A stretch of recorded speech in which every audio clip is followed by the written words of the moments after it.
안녕하세요. 1월 3일 오늘의 영상 시작합니다. 영상을 찍어놨는데 아무리 제가 원테이크로 그냥 대충 찍는다고 해도 소리가 너무 안 들려서 다시 찍습니다. 오늘의 영상은 이제 앞으로 승선을 하실 후배님들이 많으실 것 같은데 배에 대해서 승선하는 것에 대해서 크게 두려움을 가지지 마시라고 제 경험담을 빗대어서 승선의 두려움, 승선을 했을 때의 스트레스는 어떻게 푸는지 거기에 대해서 영상을 찍도록 하겠습니다. 저는 실습은 LPG 가스선에서 했고요. 특례는 어쩌다 보니까 다른 회사에서 곡물선과 좌파선 또는 자동차선 이렇게 세 가지 선종을 경험을 했습니다.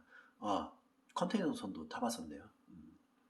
그러다가 특례를 마치게 되고 잠시 쉬다가 해경 시험도 쳐보고 놀다가 일이라도 하자 해서 이제 다른 회사에서 2기사 한 배 하고 1기사 한 배 하고 그렇게 이제 승선의 경력을 한 5, 6년 정도 걸렸던 것 같아요. 저는 휴가 기간이 좀 많이 길었었거든요. 한 6개월 타고 4개월 쉬고 뭐 7개월 타고 3개월 쉬고 3개월 이하로 쉬어본 적이 별로 없던 것 같아요. 거의 다 3개월 정도 쉬었었던 것 같아요. 그리고 이제 뭐 육상 생활을 헤비리프트 선사에서 공무감독을 시작을 하게 됐죠. 승선을 하게 되면 요렇게 네 가지로 가장 힘들 거예요. 사람이 힘들게 하거나 배가 막 20년 넘어가는데 그렇게 되면 이제 기기도 노후가 되고 정비할 것도 많아지면서 힘들어질 수가 있고 인수인계가 잘못되거나 인수인계를 제대로 못 받았거나 혹은 전임자가 깽판을 쳤거나 그랬을 때 좀 힘들어질 수가 있습니다. 마지막으로 내가 아는 게 별로 없을 때 많이 혼납니다. 그러면서 배 타는 게 힘들어질 수가 있었죠. 저는 실습 때 3개월 만에 배를 못 타겠다고 일기사님께 상담을 한 적이 있었어요. 공부 이제 열심히 하려고는 하는데 잘 안 되는 것 같습니다. 하고 하니까 오히려 일기사님께서 위로는 못 받았었던 것 같아요. 오히려 네가 왜 배를 타려고 하는지 곰곰이 잘 생각해봐라 이런 얘기를 말씀을 하셨던 것 같고 그 이후로 이제 어떻게 4개월 승선 4개월째를 넘어가게 되니까 배에 잘 적응을 하게 돼서 내릴 때쯤이면은 좀 아쉽더라고요.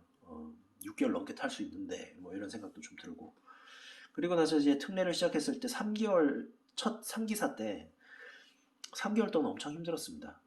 이제 막상 또 특례 가니까 이제 냉동기 하고 제가 또 로그북도 써야 되고 뭐 기능 계산도 해야 되고 그러다 보니까 일개사님께 넌 도대체 회사에서 실습 때 뭘 배웠냐부터 시작해서 학교는 도대체 뭐 하러 갔냐 인신공격 많이 당했죠.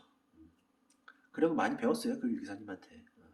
그리고 나서 이제 곡물선을 마치고 지금 이제 자동차선에서 좀 길게 탔어요. 2기사 때까지 자동차선을 탔고 지금도 아직도 연락을 하고 있는데 그 기관장님께 많은 걸 배웠습니다.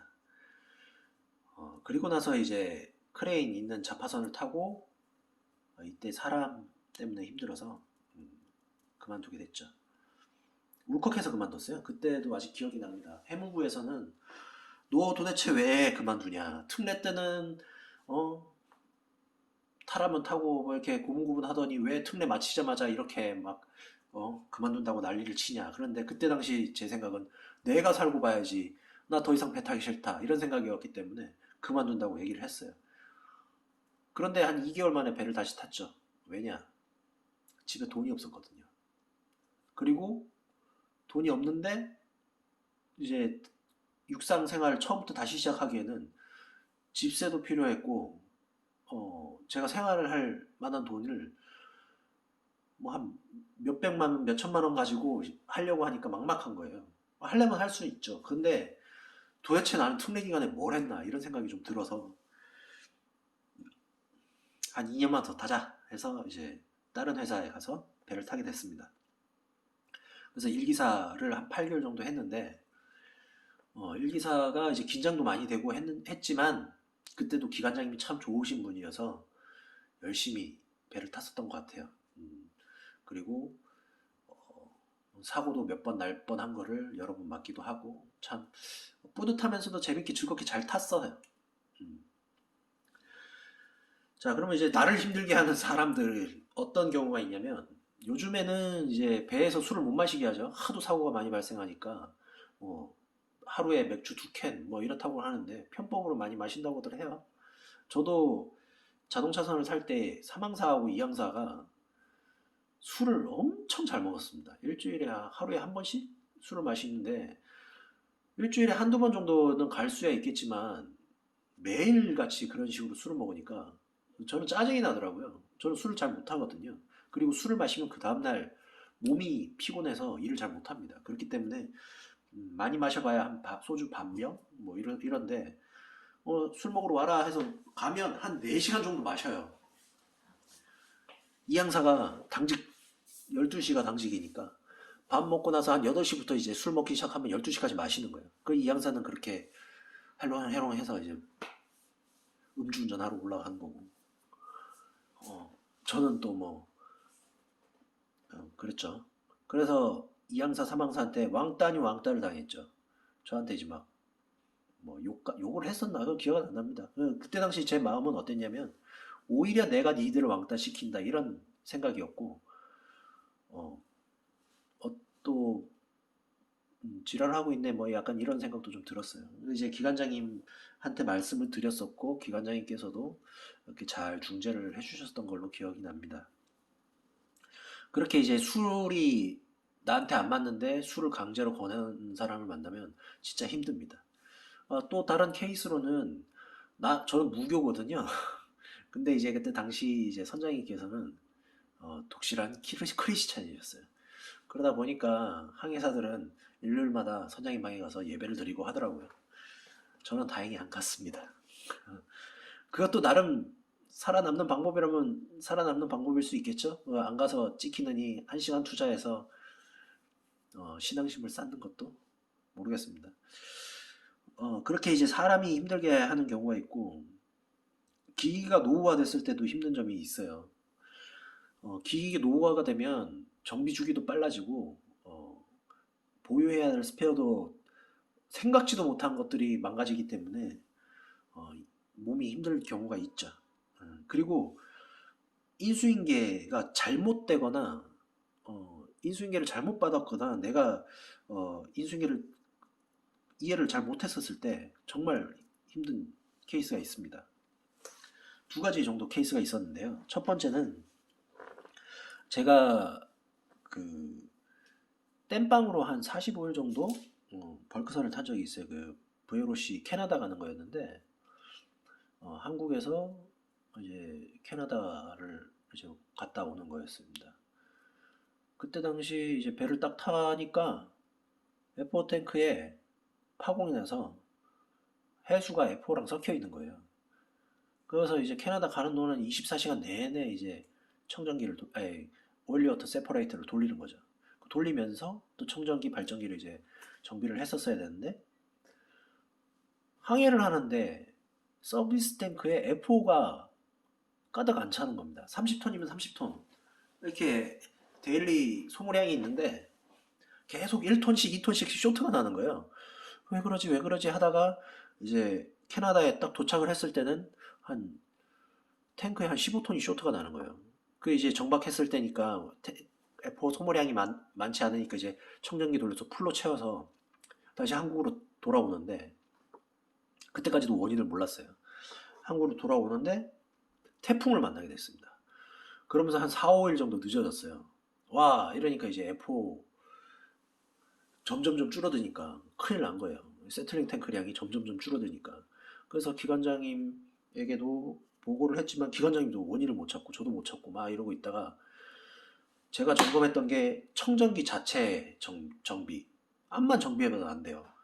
그래서 혹시 뭐 F4가 안 나오나 해서 스트레이너를 봤는데 스트레이너도 깔끔합니다. 그쪽에 기름도 잘 나오고 기름이 아예 없었다고 하면 제가 그렇게 안 힘들었을 것 같은데 청정기 쪽에 기름이 가득 차 있었단 말이죠. 그 스트레이너 쪽에. 나중에 원인을 찾아보니까 세틀링 쪽에 입구 밸브에 웨이스가 기름 걸레죠.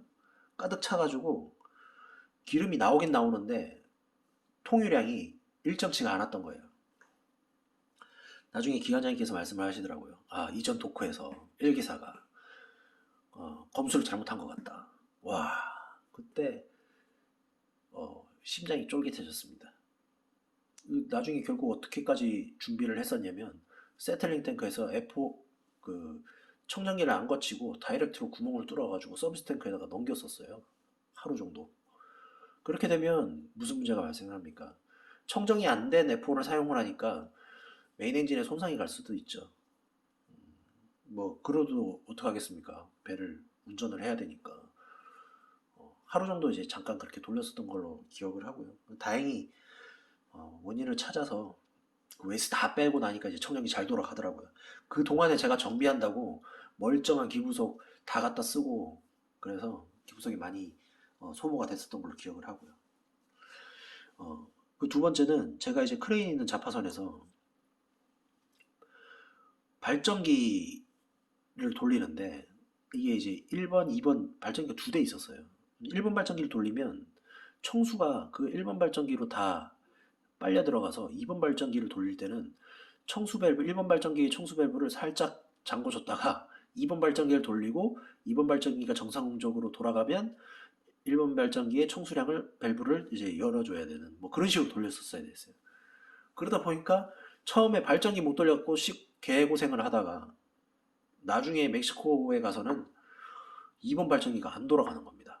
와, 그 원인 찾는다고 한 4일을 고생을 하고 배도 출항을 못 해가지고 디텐션까지는 아니지만 출항을 못해서 이제 난리가 난 적이 있었어요. 그래서 유럽에서 엔지니어 오고 막 미국에서 메카니컬 엔지니어 오고 유럽에서 일렉트릭 엔지니어 오고 해서 이틀 만에 찾은 결과 터보차저의 제트에어라는 부분에 솔레노이드 밸브가 작동을 안 해서 그랬다는 원인을 이제 찾게 됐었죠. 그때도 기관장님한테 욕이란 욕 엄청 먹고 많이 힘들었죠. 그러다 보니까 때려쳐 하고 이제 그만두게 됐습니다.